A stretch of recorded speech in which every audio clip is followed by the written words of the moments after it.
Nou vriende, is 'n voorreg om weer hierdie nuwe week saam met u te begin, so rondom die woord van die Here. Wat 'n wonderlike voorreg om die woord van die Here so aan die begin van die week met u te deel.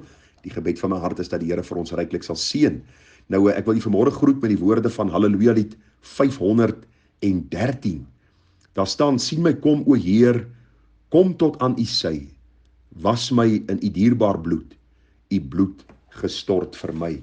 Dit is 'n besondere gedeelte in die Halleluja bundel, want dit echo die woorde van 1 Johannes 1 vers 7, waar die Here sê, as ons in die lig wandel, soos hy in die lig is, het ons gemeenskap met mekaar, en die bloed van Christus Jesus, sy seun, reinig ons van alle sonde. Nou, vriende, dit is belangrik dat ons as kinders van die Here sal weet, dat ons gedurig deur by die Here moet kom buig, en vra dat sy bloed ons sal reinig van alle sonde. Ons moet elke las en elke sonde aflê wat ons so maklik omring, en sê die Bybel nie vir ons tereg dat die klein jakkelsies die wingerde vernietig nie. En mag u en ek ook vir die Here sê: Here, hier is ek, sien my kom, o Heer, kom tot aan u sy, was my gedurig met u kosbaar bloed, u bloed gestort vir my. En as ons dit bid, vra ons terselfdertyd dat die Here ons deur sy gees sal vul, aanhoudend sal vul met sy gees, sodat ons diensbaar kan wees, bruikbaar kan wees, en dat ons kan leef om hom te verheerlik. Nou, ons is tans besig met die gedagte dat die Heilige Gees gee sekerheid van saligheid, en ons het gister gesê in die eerste plek dat die Heilige Gees gee sekerheid van saligheid deur die woord en die beloftes wat in God se woord vir ons opgeteken is. Nou, u sal sien, hierdie is 'n legkaart wat in mekaar pas. Die stukkies kan ons van mekaar skei, maar op die einde van die dag vorm hulle 'n geheel. Daarom gaan daar hier en daar 'n oorvleeling wees met 'n duidelike klemverskywing, en ek hoop u volg saam met my, want dit is wat die Bybel vir ons leer, hoe die Heilige Gees sekerheid van saligheid gee. Onthou, gister het ek vir u gesê, Romeine 8:16 sê, die Gees getuig saam met ons gees, dat ons kinders van God is, en die Gees getuig saam met ons gees, juis in die sin, dat die Heilige Gees ons herinner aan die beloftes in die woord, dat hy dan ook, wat ons lewend kom maak het, ons dan ook kinders van God gemaak het, en dat daar 'n duidelike bewys is deur die vrug wat ons in ons lewe dra. Ons gaan bietjie in die oggende wat kom bietjie meer breedvoerig praat oor die vrug en bietjie dit vir u meer verduidelik, maar ek vertrou dat u gister se boodskap tot seën gevind het.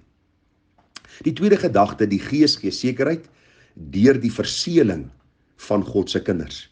Nou vriende, daar is 'n leuen wat die rondte doen, waar mense vir jou sê dat jy ontvang die Heilige Gees op 'n manier as jy gered word, en dan lewe jy maar in die sonde, jy gaan nog steeds aan met jou bose lewe, daar is nie regtig vrug nie, so af en toe lees jy jou Bybel, so af en toe bid jy, dan gaan jy weer terug na die wêreld toe, en dan lewe jy maar so op en af, en dan moet daar 'n tweede krisis in jou lewe plaasvind, waar die Here dan jou sonde wortel en tak uit die binneste uithaal, of die erfsonde of die inwonende sonde, ek weet nie, dis so verwarrende leer, dat niemand eintlik weet wat eintlik uitgehaal word by die tweede geleentheid nie, en dan eers kan jy werklik beleef wat dit is om oorwinnend te lewe, en werklik beleef wat dit is om die Gees van God in jou hart te ervaar, wat ook al hulle bedoel daarby. En ag vriende, hierdie leuen het so baie mense al verwar.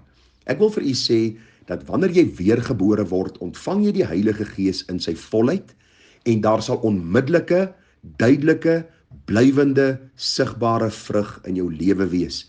Want die Gees van God gee sekerheid deur die verseëling van die kind van God, en 'n kind van God wat verseël is, gaan nie in 'n patroon van sonde verval nie.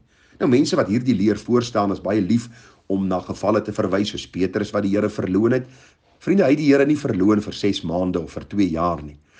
Dawid het nie vir 6 of 7 jaar in 'n sonde van egbreek en boosheid en hoerery gelewe nie. Dit was sondes wat sporadies in hulle lewe plaasgevind het, en die berou was so geweldig, dat jy kon agterkom, hierdie mense was kinders van God. En daarom is dit 'n leuen om te sê, dat as jy klaar tot bekering gekom het, dan is daar nie regtig 'n verskil nie, dan moet nog 'n werk in jou lewe plaasvind, waar daar nou 'n diepe reiniging kom, waar die Gees kwansuis nou, dan eers vir jou hierdie sake werklik en lewend maak, wat hy kom doen in die dag by wedergeboorte. So, miskien weet u nie van daai leer nie, dan is dit baie goed daaroor, is baie wonderlik. My pa het my op 'n stadium, so 'n jaar of 2 voor sy dood, my gevra, wat 'n vreemde leer is hierdie wat nou verkondig word? Dat ons ontvang die Gees, maar ons ontvang nie eintlik die Gees nie, en of die Gees ontvang ons dan nou nie by bekering nie, en ons moet by die Gees weer uitkom, en glo my, dit klink nou vir u verwarrend, dis presies hoe die leer is, 'n verwarrende leuen, waar die skrif verdraai word. Ek wil u vanmôre kom bemoedig, dat die Gees gee sekerheid van saligheid, omdat hy ons verseël. Die Heilige Gees ontvang my ten volle by wedergeboorte en ek ontvang God se Gees ten volle by wedergeboorte. Daar is nie nog goed wat later moet gebeur nie. Ja, ek moet daagliks aan myself sterwe, my kruis opneem en die Here volg, maar by wedergeboorte is daar die wonderlike kindskap, daar die verseëling, daar die feit dat ek 'n eiendom van God word en hy word dan my redder. Kom ek lees gou vir u wat gebeur of wat leer die Here vir ons in Efesiërs 4 vers 30.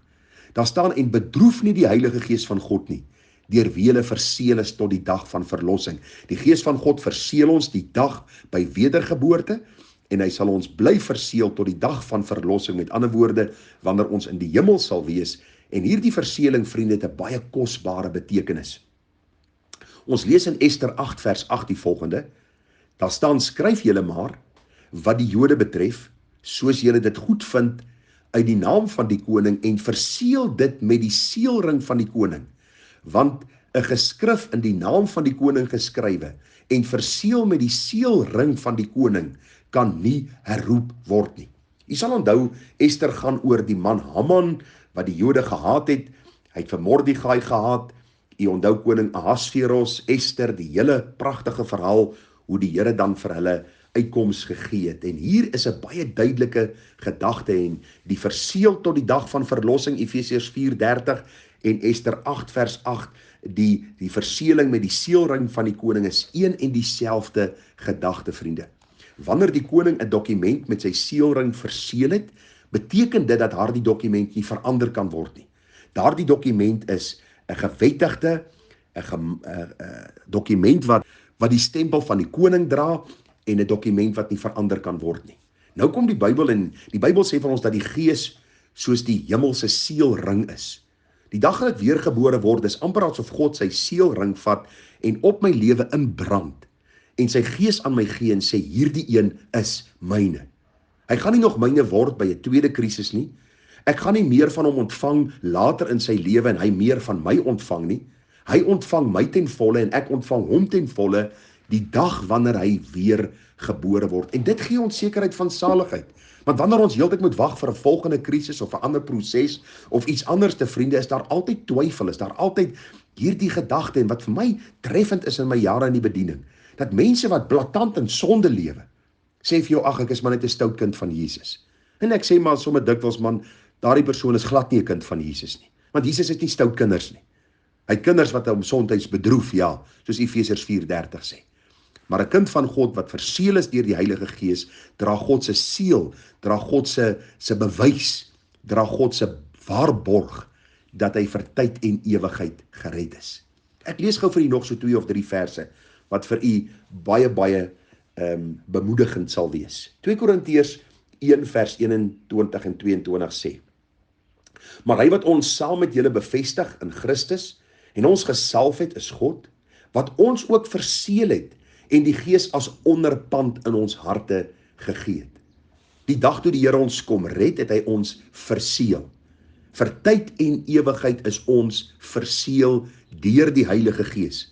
Die oomblik as ek gered word, is dit omdat die Gees lewe gebring het. Die uitroep om redding was juis 'n werk wat die Gees in my bewerk het. Die Gees sal blywend in my bly werk om heilig te lewe, om uit te roep, Abba Vader. Waarom? Want hy het God se seël in my hart kom plaas, dat ek God se Gees nou in my lewe het, en dat hy nou in my hart woon. En waar God se Gees woon, vriende, moet daar 'n duidelike verskil en 'n verandering wees. Efesiërs 1 vers 13. In wie julle ook, nadat julle die woord van die waarheid, die evangelie van julle redding gehoor het, in wie julle nadat julle ook geglo het, verseël is met die Heilige Gees van die belofte, wat die onderpand is van ons erfdeel, om sy eiendom te verlos tot lof van sy heerlikheid. Nou vriende, hierdie onderpand is amper soos 'n verloofring. Die dag toe ek en Ethel verloof geraak het, ek 'n verloofring aan haar vinger gesteek, en dit was vir haar 'n bewys dat hierdie man, wat hierdie verloofring vir my gegee het, met my gaan trou. En ag vriende, vir ons, in hierdie geestelike pad wat ons stap saam met die Here, kan ons met sekerheid sê, dat as ons wat weergebore is, het God se verloofring ontvang, met baie respek gesê, ons het sy Gees ontvang, hy gee vir ons duidelike sekerheid, luister, daar gaan 'n bruilofsmaal plaasvind, waar julle as my kinders saam met my in die heerlikheid van die hemel vir ewig sal wees. Die Here is nie 'n ontroue man wat hierdie verloving sal verbreek nie. Die Bybel sê vir ons, as ek sy kind is en daar is sonde in my lewe, sal hy my dig met die doel om my te heilig, om my voor te berei vir die bruilofsmaal waar die bruid en die bruidegom vir ewig saam in die heerlikheid sal wees. So kom ons vat gou saam, hoe gee die Heilige Gees sekerheid van saligheid? Deur ons te kom verseël. Dis soos die seelring van die koning op my lewe, die duidelike ontvangs van die Heilige Gees. Hoe weet ek dat die Gees woon in my? Eenvoudig, vriende, omdat die Gees aanhoudend die waarheid van die woord aan my hart lewend sal maak. My altyd sal terugneem na die waarheid van die woord wat hy geïnspireer het. En die Gees, vriende, soos daardie verloving wat aan die vinger van 'n vrou gesteek word en sy sien uit na daardie huweliksdag, so die Gees ons verseël en hy waarborg ons dat hy ons getrou sal hou tot daardie huweliksdag, wanneer ons in die heerlikheid van die hemel sal wees. Mag u en ek swaar steun op die waarheid van die woord en dat die Gees ons met wysheid sal onderrig om hierdie waarhede te verstaan, dat ons die hele tyd sal soek na nog 'n ervaring en na nog 'n belewenis en na nog een of ander iets wat met my moet gebeur nie, maar dat ek eenvoudig God sal dank dat sy Gees my verseël het, dat hy my ten volle ontvang het by wedergeboorte en ek hom ten volle ontvang het by my wedergeboorte en dat ek nou sy kind is, verseël tot die dag van verlossing. Mag die Here ons genade gee. Môre praat ons bietjie oor die vrug en hoe dra ons die vrug en hoe lewer dit bewys van ons sekerheid en dan die haat van sonde aan die ander kant, hoe dit ook vaste sekerheid gee in die hart van die kind van God. Baie seën vir u, baie liefde groete, mooi dag verder, tada.